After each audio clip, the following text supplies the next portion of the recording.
नमस्कार। आज हम बात करेंगे कि क्या तुम मंत्र का अर्थ जानते हो।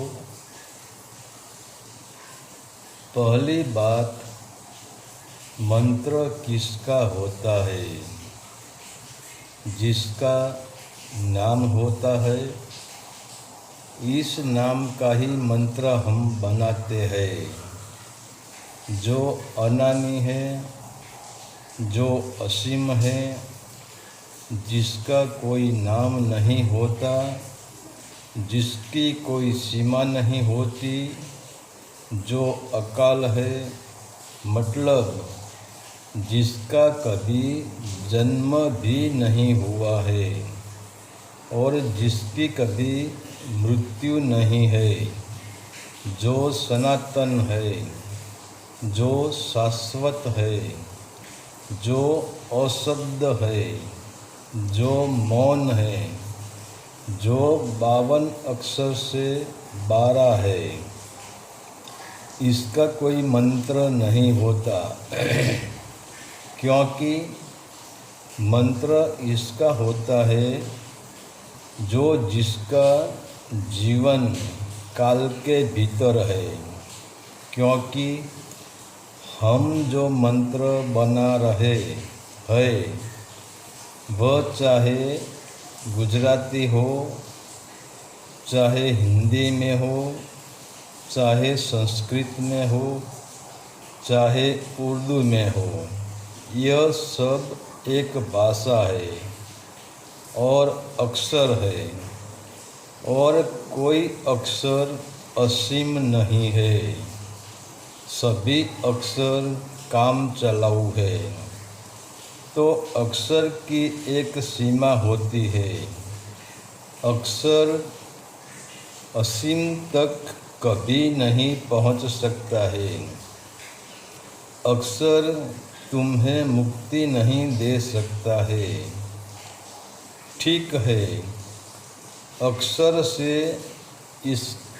इशारा किया जाता है तो अक्षर इशारे पे ठहर जाता है।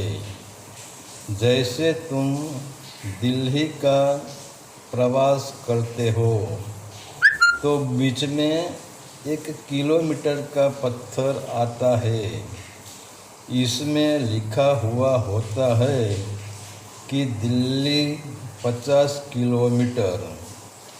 तो यह अक्षर ने तुम्हें इशारा किया कि यहाँ से दिल्ली 50 किलोमीटर दूर है। मगर तुम यह पत्थर को पकड़ कर बैठ जाओगे तो तुमने इसका इशारा पकड़ लिया, तो फिर तुम आगे की यात्रा नहीं कर सकोगे और तुम पत्थर पे ही रुक जाओगे।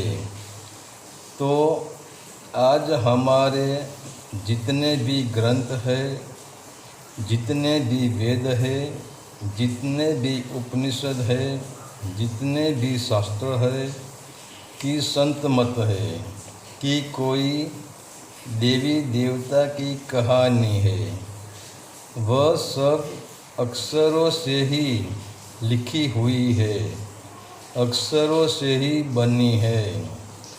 तो इसमें इशारा छुपा है।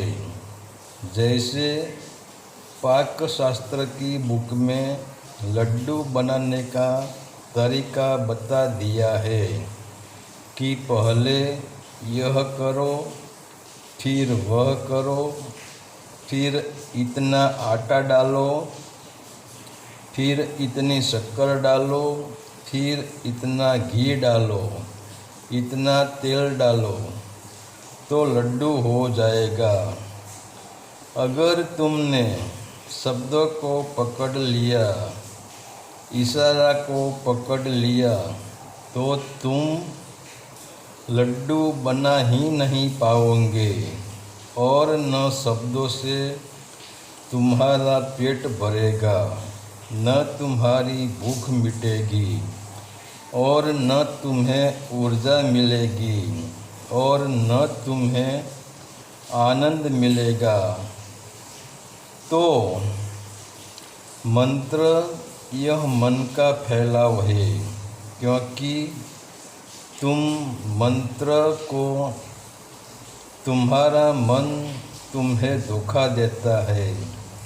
चलो, हो गई भक्ति, कर लिया मंत्र, तो भीतरी भक्ति करने का अहंकार बढ़ जाता है।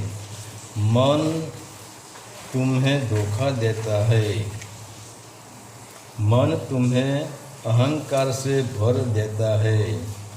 दूसरा है मंत्र यानी मन का कारोबार। इसीलिए तो हमने मंत्र ऊपर से मंत्री बना दिया और इसमें हमने प्रधानमंत्री और मुख्यमंत्री दोनों बना दिया।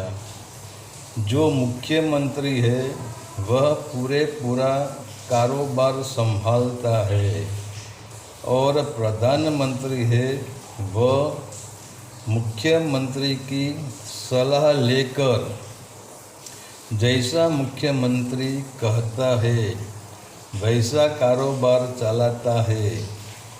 तो यह मंत्र भी पूरे मन का कारोबार संभालता है, क्योंकि मन ही महामंत्री बन जाता है। क्योंकि तुम जो साधना करते हो, तुम जो अनुष्ठान करते हो, तुम जो मंत्रोच्चार से पूजा करते हो, तुम जो मंत्रोच्चार से यज्ञ करते हो, वह सब पिंडी मन की चाल है। ठीक है, तुम्हें कोई छोटी मोटी सिद्धि प्राप्त हो जाती है, मगर तुम्हारी यह सिद्धि भी 1 किलोमीटर का पत्थर ही है, क्योंकि तुम यह सिद्धि को पकड़कर बैठ जाओगे और आगे की यात्रा पे चलेंगे ही नहीं। तुम सिद्धि नाम के कुएं में डूब जाओगे। तुम सागर तक नहीं पहुंच सकते हो, क्योंकि तुम अपराजित हो गए हो। और बड़ी मज़े की बात यह है कि कुएं का पानी समय आने पे सड़ जाता है। वैसे सिद्धि में भी विषय वासना, राग द्वेष, द्वैत भाव या अहंकार आ जाता है, तो मंत्र तुम्हारा कभी किसी भी मंत्र तुमको मुक्त नहीं कर सकता है। हरि ओम तत्सत। आदेश का प्रणाम।